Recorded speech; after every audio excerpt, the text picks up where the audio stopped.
ज्ञान गुरु सागर के इस वेब सीरीज में तमाम दर्शकों को मेरा सलाम। मैं कैसर वदूद अहमद आप सब के लिए शंखनाद से आवाज़ हक का उद्घोष करता हूँ। इस सीरीज के पहले चरण में यानी शंखनाद 1 में मानव जाति के अंतिम उद्देश्य या परम लक्ष्य की बात होगी। अल्टीमेट गोल या एब्सोल्यूट टारगेट की चर्चा होगी। दोस्तों, इस संसार में धर्म ही बहुत हैं और धर्म की परिभाषाएं बहुत सारी हैं। कुछ धर्म एक दूसरे से मिलते जुलते हैं तो कुछ एक दूसरे से बिल्कुल ही अलग हैं, लेकिन इनमें एक बात जो समान रूप से पाई जाती है वो है मानव जाति का परम लक्ष्य या इसका अंतिम उद्देश्य। इस लक्ष्य या उद्देश्य को प्राप्त करने के लिए अलग अलग धर्मों के अपने अलग अलग मार्ग हैं। ये मार्ग भी 3 प्रकार के हैं। पहला ज्ञान मार्ग, दूसरा कर्म मार्ग और तीसरा भक्ति मार्ग। इन मार्गों के विस्तार में जाना मेरा विषय वस्तु नहीं।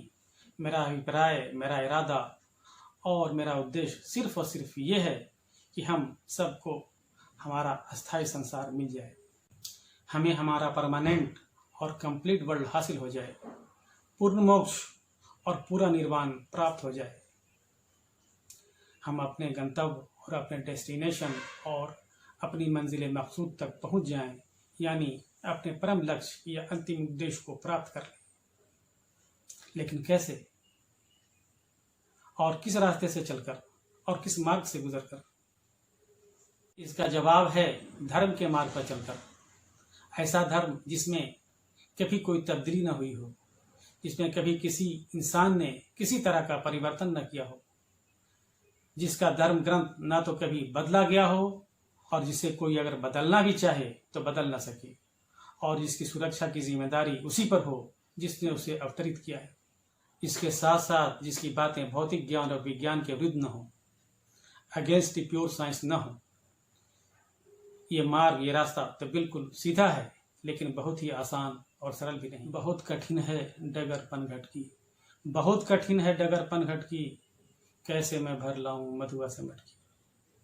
हाँ, ये डगर कठिन तो है, लेकिन उन लोगों के लिए जो संसार प्रेम में लीन हैं और सांसारिक मोह में डूबे हुए हैं और जो दुनिया परस्ती में गर्क हैं। दीवानों के लिए और परवानों के लिए न तो इस मार्ग में किसी प्रकार का कोई भय है और न कठिनाई, न तो कोई खौफ है और न किसी तरह की कोई दुश्वारी।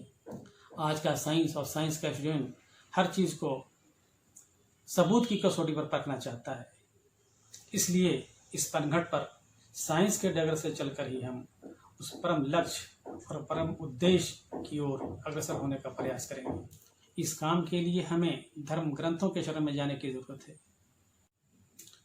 पश्चिमी जगत और भारत में भी एक बहुत ही विवादित धर्म ग्रंथ है जिसका नाम है कुरान। हम इसी विवादित ग्रंथ कुरान के कुछ वर्सेस यानी कुछ आयतों की ओर अपना रुख मोड़ते हैं और उन्हें विज्ञान की कसौटी पर रख कर परखना चाहते हैं, जिन्हें आज से लगभग 1500 साल पहले पैगंबर मोहम्मद के हृदय पर उतारा गया था। देखें, ये वर्सेस साइंस के अनुकूल हैं या इनके विरुद्ध। कुरान के चैप्टर 23 का वर्ष नंबर 12, 13 और 14 अर्थात सूरह संख्या 23 की आयत नंबर 12, 13 और 14 में हमारा परमेश्वर कहता है, हमने मनुष्य को मिट्टी के सत अर्थात एक्सट्रैक्ट ऑफ क्ले से बनाया, फिर हमने उसे एक सुरक्षित ठहरने की जगह पर टपकी हुई बूंद बनाकर रखा, फिर उस बूंद को जोंक यानी लीच के रूप में ढाल दिया,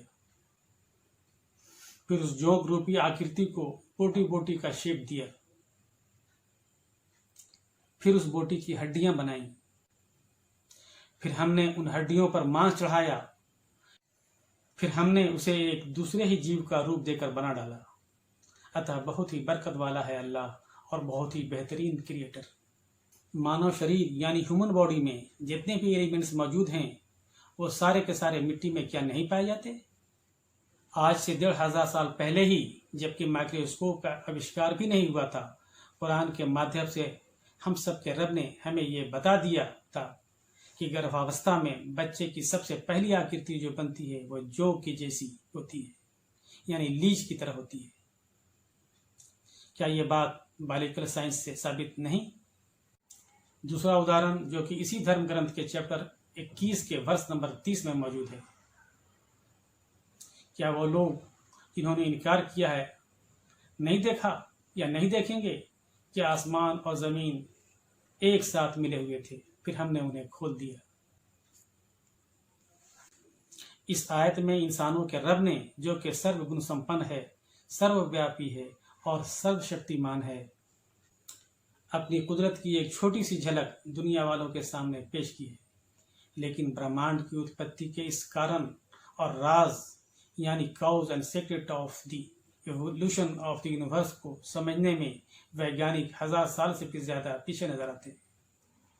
सन 1920 में एडविन हबल ने एवोल्यूशन ऑफ यूनिवर्स के बारे में एक थ्योरी दुनिया के सामने पेश की, जिसे बिग बैंग का नाम दिया गया। उसने ही सबसे पहले बताया था कि यूनिवर्स की सारी चीजें जैसे सूरज, चांद, सितारे और धरती सब के सब एक ही स्थान पर केंद्रित थे, बल्कि एक ही बिंदु अर्थात टीनी बॉल में समाहित थे, सेंट्रलाइज्ड इन वन पॉइंट। फिर आज से 13 अरब 70 करोड़ साल पहले उस बॉल में एक महाविस्फोट और अति शक्तिशाली धमाका हुआ, और तब उस बॉल का मलबा पदार्थ यानी मैटर के रूप में तमाम दिशाओं में बिखरता गया। फिर इस नए मैटर से तारे बने, उन्हीं तारों में एक हमारा सूरज भी चमका, ग्रह यानी प्लैनेट्स बने और बहुत सारे उपग्रह यानी सैटेलाइट्स बने। इन उपग्रहों में एक हमारा चांद भी है। कुरान अगरचे साइंस की किताब नहीं, लेकिन फिर भी इसमें बहुत सारी ऐसी आयतें मौजूद हैं जिसका संबंध भौतिक ज्ञान और विज्ञान से है। लेकिन ऐसा क्यों?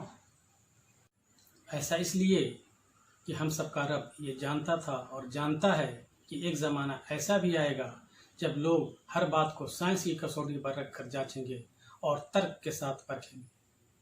तो क्या अपना परम लक्ष्य और अपना अंतिम उद्देश्य प्राप्त करने के लिए इस धर्म ग्रंथ कुरान का सहारा नहीं लेना चाहिए? दर्शकों, ज्ञान गुणसागर नाम के इस चैनल का ये पहला शंखनाद था। इस सीरीज का अगला चरण जल्द ही आपके सामने पेश किया जाएगा। खुदा हाफिज।